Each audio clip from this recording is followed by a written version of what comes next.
नमस्कार दोस्तों, फिर से स्वागत है आपका हमारे चैनल पर। आज हम लेकर आए हैं एक दिलचस्प कहानी जिसे सुनकर आपके होश उड़ जाएंगे। इस कहानी में हम देखेंगे एक लड़के की जो अपनी सौतेली माँ से प्यार करने लगता है और हर दिन अपने पिता की गैरमौजूदगी में उसे चोरी छिपे मिलकर अपनी तन्हाई दूर करता है। लेकिन कहानी का ट्विस्ट तब आता है जब वह सौतेली माँ उसी लड़के के बच्चे को जन्म देती है। अब आगे देखते हैं इस उलझी हुई कहानी में क्या होने वाला है। तो चलिए देर किस बात की, कहानी की शुरुआत करते हैं। कहानी की शुरुआत होती है एक लड़के साइमन से जो अपनी गर्लफ्रेंड अलीशा के साथ बहुत खुश था।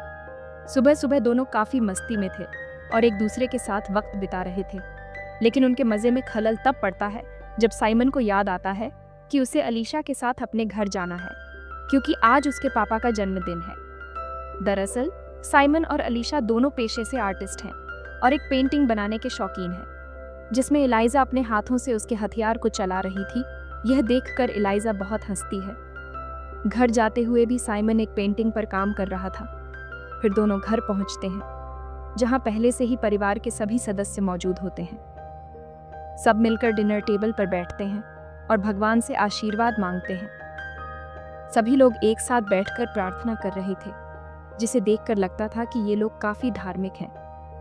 प्रार्थना के बाद जैसे ही सब लोग पार्टी की तैयारी करने लगते हैं, साइमन को अपनी माँ और उसकी गर्लफ्रेंड अलीशा के बीच की घुलमिलाहट नजर आती है।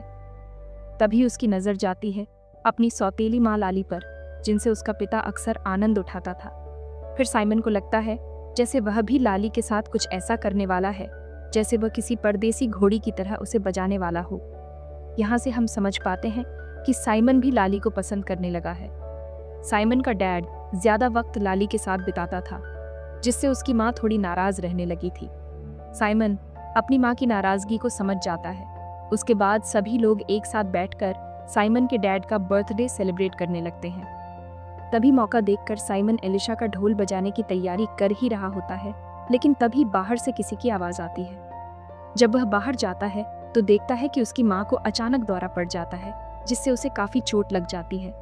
सभी लोग साइमन की माँ को होश में लाने की कोशिश कर रहे थे और इस सब को देखकर सबसे ज्यादा चिंता साइमन के डैड को हो रही थी, क्योंकि भले ही शादी 2 बार हुई हो लेकिन चिंता तो दोनों की बराबरी की है।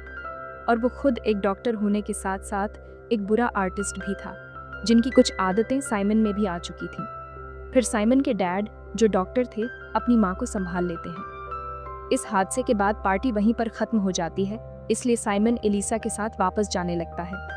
साइमन अपनी मॉम को लेकर काफी परेशान था, इसलिए अलीशा उसके साथ उसके अपार्टमेंट में रुक जाती है और रात भर ये दोनों खूब रोमांस करते हैं और जी भर के इंटीमेट होते हैं। अगले दिन साइमन अपनी कुछ गंदी पेंटिंग्स लेकर अलीशा के पास जाता है और दोनों मिलकर इन्हें किसी ऑक्शन में भेजने की तैयारी करते हैं। तभी अचानक साइमन की माँ आती है और बताती है कि वह अपने डैड के साथ किसी वेकेशन पर जा रही हैं, तो साइमन को घर पर रहकर उनके डैड का काम संभालना होगा। साइमन समझ जाता है कि इस सप्ताहांत के कारण उसके पेरेंट्स करीब आ सकते हैं, लेकिन इस व्यस्तता में वह अपनी पेंटिंग्स ऑक्शन भेजने का काम नहीं कर पाता। अगले दिन साइमन अकेले ही अपने घर लौटता है। घर पहुंचने पर उसके डैड उसे अपना सारा काम समझा देते हैं और फिर उसकी माँ और डैड वेकेशन पर निकल जाते हैं। जब साइमन के पेरेंट्स को वेकेशन पर जाते हुए देखा तो लाली काफी खुश नहीं थी। शाम को साइमन अपनी गर्लफ्रेंड अलीशा के साथ एक इवेंट में जाता है और वहां से लौटने के बाद वह अपने काम को पूरा करने के बाद गार्डन में अपने कजिन के साथ चिल कर रहा था। तभी लाली आती है जो साइमन में काफी रुचि दिखा रही थी। हालांकि लाली की बातें साइमन को अजीब लगने लगीं। जब लाली किचन में कॉफी लेने के लिए जाती है तो साइमन सारी कॉफी फेंककर अपने कमरे में चला जाता है। रात में वह किसी नई पेंटिंग को बनाने की कोशिश कर रहा था, लेकिन उसका मूड खराब होने के कारण वह कुछ भी ड्रा नहीं कर पा रहा था। अगली सुबह साइमन अपनी खिड़की से देखता है कि लाली साइमन के डैड से काफी गुस्से में बात कर रही है और जैसे ही साइमन के पास उसके डैड का कॉल आता है वह समझ जाता है कि लाली इसलिए गुस्से में है क्योंकि साइमन के डैड अपनी माँ के साथ रोमांटिक बीच पर गए हुए हैं जहाँ पर वो दोनों खूब खपाखप कार्यक्रम करने वाले हैं। दरअसल साइमन के डैड उसे समझा रहे थे कि वह लाली को परेशान न करे। इसके बाद साइमन अपने अंकल के साथ मिलकर काम करता है और जब वह लाली से माफी मांगने जाता है तब वहां उसकी मुलाकात एक मरीज से होती है, इसलिए वह उस समय लाली से माफी नहीं मांग पाता। लेकिन कुछ समय बाद वह लाली के पास जाकर उससे माफ़ी मांगता है। अपनी लाइफ से परेशान लाली खुद को कंट्रोल नहीं कर पाती और साइमन के सामने ही फूट फूट कर रोने लगती है। साइमन अब उसे संभालता है, लेकिन तभी लाली उसे अचानक किस कर लेती है और उसी समय वहां पर एक बार पेलम पेली वाला माहौल बन जाता है। लेकिन इससे पहले कुछ और होता, दोनों खुद को संभाल लेते हैं। अब यहाँ से जाने के बाद भी साइमन लाली के ख्यालों में खोया रहता है। वो अलीशा के साथ रहने पर भी लाली के बारे में ही सोचता रहता था। अब अगले दिन वह लाली से बात करना चाह रहा था, लेकिन किसी काम की वजह से लाली को वहां से बाहर जाना पड़ता है। उसके जाने के बाद साइमन जब लाली की फोटोज देख रहा होता है, तभी एक कुरियर वाला लाली के लिए कुछ फ्लावर्स लेकर आता है, जिसे देखकर साइमन समझ जाता है कि यह फ्लावर्स उसके डैड ने लाली के लिए भेजे हैं। यह जानकर साइमन उन फ्लावर्स को घर से बाहर दूर एक कचरे में फेंक देता है।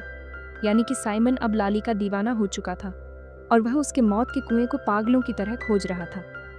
वह लाली की गुफा का इतना दीवाना हो चुका था, उसे यह भी पता नहीं चला कि अलीशा का अफेयर उसके कजिन के साथ चल रहा है और वह साथ ही काफ़ी मज़े भी करने लगी थी।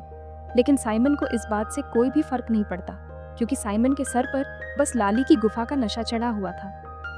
अगले दिन जब लाली साइमन के घर से कोई सामान निकाल रही थी, तब साइमन पीछे से उसकी दुकान देखकर बावला हो जाता है और वह सीधा लाली के कमरे में जाकर उसे पढ़कर जोरदार किस करता है और एक ही किस में लाली की लाल गुफा से पानी बाहर आ जाता है।